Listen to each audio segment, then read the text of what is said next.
नमस्कार भाई और भौणी मैंने आज नुआ फेस ब्लॉग को आपण मानक स्वागत। आपन तो कटक रे दहीबरा खाई आप कटक स्टाइल भुवनेश्वर के दहीबरा खाई कि ताले आस मंटू भाई दहीबरा स्टल को आम आसु आसु ऑर्डर कर देथिलु 2 प्लेट। मंटू भाई आमको दबारे लगी पड़ते देखो बरा 6टा ना काट देते ताकि लुण पकई देते लंका गुंड टे मारिदे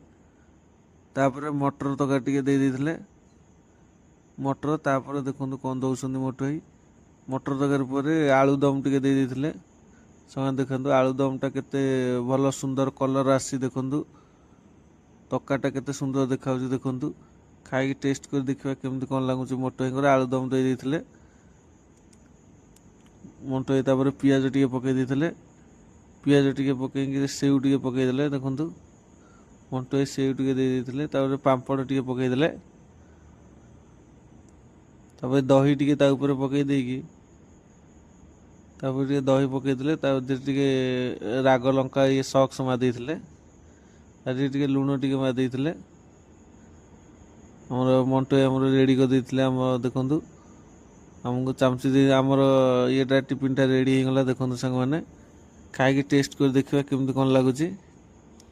आसतु मंटू रेडी कर देते खाई टेस्ट करके आपण जनाऊँ केमती कौन लगुच सांग मैंने देखु बढ़िया है सांग मैंने मात्र प्राइस मंटू भाई 30 टंका गोटे प्लेटर मूल्य मात्र 30 टंका। आपण मैंने भावुते भाई लोकेशनटा हूँ आईजीकेसी हॉस्पिटल फंडटा आईजीकेसी हॉस्पिटल फंड रे भाई छिड़ा होती बढ़िया टेस्ट भी जबरदस्त अच्छी मत तो भल लगे आपण मैंने आसिक मंटू भाई पाखे गोटे थोड़ा ट्राए करूँ खाଇବା पूरा जबरदस्त अच्छी सांग मैंने बढ़िया टेस्ट अच्छी भाई तकाटा देखो सांग मैंने आईजीकेसी हॉस्पिटल यहाँ फंड रे भाई दुकानटा हाँ सांग मैंने एत जगह दहीबरा खाई भाई दहीबराटा जबरदस्त लगे आपण मैंने जापारे लोकेशन आपण दे दूँ लोकेशन आपण मैंने मारिक आसपारे भाई स्टल पाक सम हॉस्पिटल रोड आईजीकेसी हॉस्पिटल यहाँ सम हॉस्पिटल रोड देंगे आपण मैंने आसपारे 2 किलोमीटर सम।